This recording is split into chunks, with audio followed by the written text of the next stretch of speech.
নমস্কার বন্ধুরা, কেমন আছেন সবাই? আশা করি সবাই ভালো আছেন, সুস্থ আছেন আর নিরাপদে আছেন।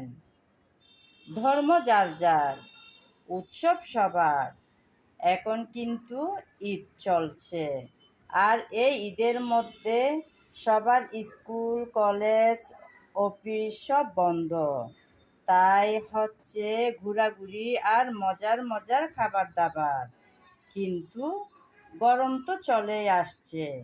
এই গরমে নানান ধরনের মশলাদার আর ভাজা পোড়া খাবারের পরে যদি থাকে এরকম হালকা পাতলা তরকারি অর্থাৎ রেসিপি, তাহলে কিন্তু মন্দ হয় না। তাই আমি একদম সিম্পল কিন্তু মজার একটা রেসিপি সঙ্গে নিয়ে চলে আসলাম, যেটা কিনা বড় ছোট সবাই খাবে, এতটাই মজার। সেই রেসিপিটা বানানোর জন্য আমি এখানে টমেটো নিয়েছি, একদম লাল টকটকে 3টা টমেটো, আর সঙ্গে নিলাম কাঁচামরিচ, আর নিয়েছি ঢেঁড়স। প্রথমে আমি এই সবজিগুলো কেটে ধুয়ে পরিষ্কার করে নেব। ততক্ষণ আপনারা আমার সঙ্গে থাকুন। ঢেঁড়স আর টমেটো কেটে নিলাম। আমি ঢেঁড়স আর টমেটো লম্বা লম্বি সাইজ করে কেটে নিয়েছি। এবার চলে যাব রান্নায়। আজকের রান্নাটা হবে হাতে মাখা। তাই আমি এখন এই প্লেটটা সরিয়ে আরেকটা বাটি নেব। এখন নিয়ে নিলাম একটা বাটি। এই বাটির মধ্যে কেটে রাখা ঢেঁড়সগুলো ঢেলে নিলাম। তারপর দিয়ে দেব কেটে রাখা টমেটো। হাতে মেখে যদি এই রেসিপিটা বানানো হয়, দারুণ হয় খেতে। এমনকি রান্নার সময়টাও কম লাগে, কারণ রান্নার আগে কিন্তু হাতে ভালোভাবে মেখে নেওয়া হয়। তাই রান্না করতে তেমন সময় লাগে না।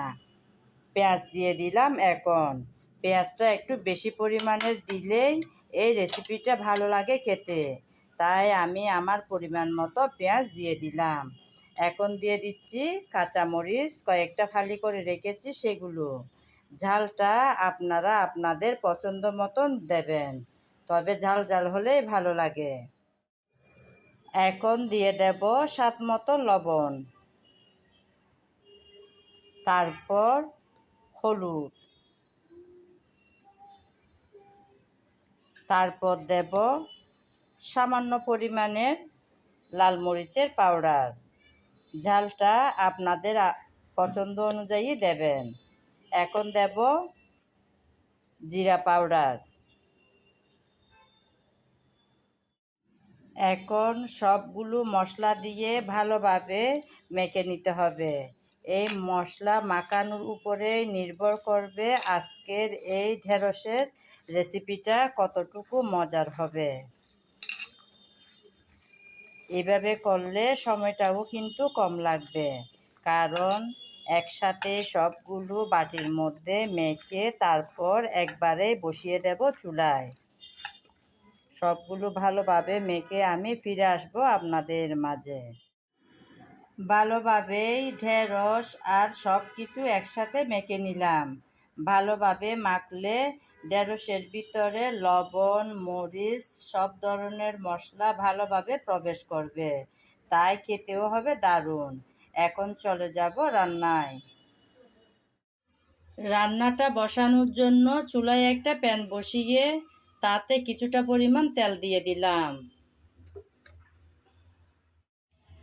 তেল হালকা গরম হয়ে আসছে। এই গরম তেলে দিয়ে দিলাম কিছুটা পরিমাণ পাঁচফোড়ন।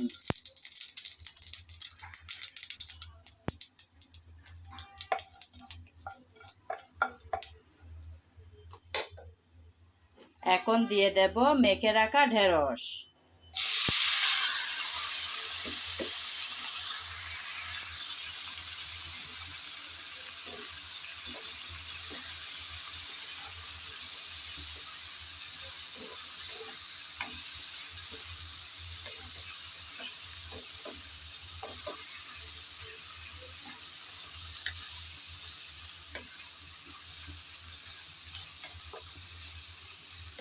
ঢেঁড়সগুলো দিয়ে নেড়ে চেড়ে ভেজে নিতে হবে।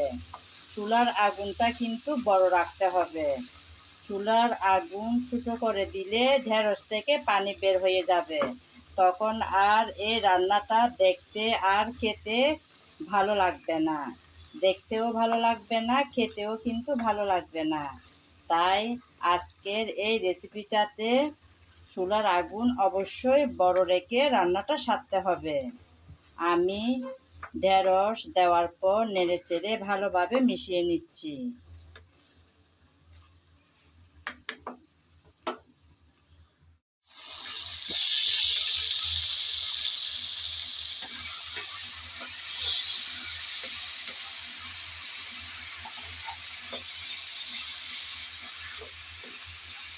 কিছুক্ষণ পর এসে আবারও একটু নেড়েচেড়ে মিশিয়ে নিচ্ছি। সারাক্ষণ কিন্তু এভাবে নেড়েচেড়ে মিশিয়ে নিতে হবে, না হলে নিচে লেগে যাওয়ার সম্ভাবনা থাকতে পারে। কারণ আমি কিন্তু এখানে পানি ব্যবহার করিনি। আবারও একটু নেড়েচেড়ে ভালোভাবে মিশিয়ে নিলাম। আজকের এই রান্নাটা ঢাকনা ছাড়াই করব। ঢাকনা দিলে ঢেঁড়সের কালারটা চেঞ্জ হয়ে একদম ফ্যাকাশে হয়ে যাবে আর পানি পানি হয়ে যাবে। তাই আমি ঢাকনা ছাড়াই রেসিপিটা বানিয়ে নেব।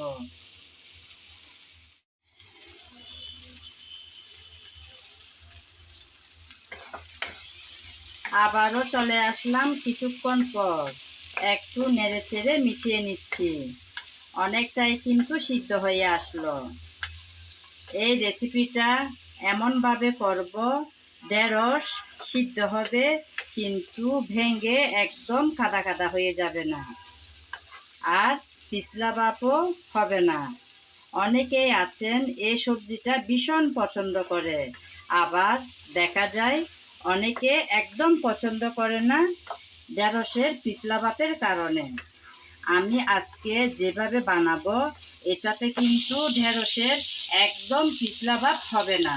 দেখুন বন্ধুরা, একদম জর্জরে, কোনো পিছলা ভাব নেই। নেড়ে ছেড়ে ভালোভাবে আবারও একটু মিশিয়ে নিলাম। আমি তো পাঁচফোড়ন দিলাম। যারা পাঁচফোড়নের সুগন্ধ পছন্দ করেন না ফ্লেভারটা, তারা চাইলে রসুন বাগা দিয়েও এই রেসিপিটা করতে পারেন। এখন দিয়ে দেব কিছুটা ধনেপাতা কুচি করে রেখেছিলাম। সেই ধনেপাতা দিয়ে দিলাম। এই রেসিপিটা পাঁচফোড়নের সুবাসে দারুণ হয় খেতে। ধনেপাতা কুচি দিয়ে আবারও একটু নেড়েচেড়ে মিশিয়ে নিয়েছি।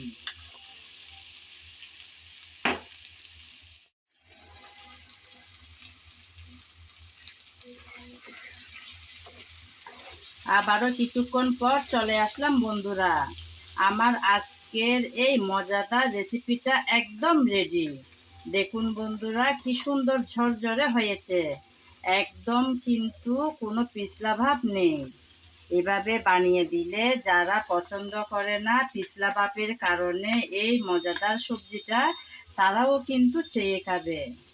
এটা রুটি, পরোটা, সাদা ভাত সব কিছুর সাথে ভালো যায়।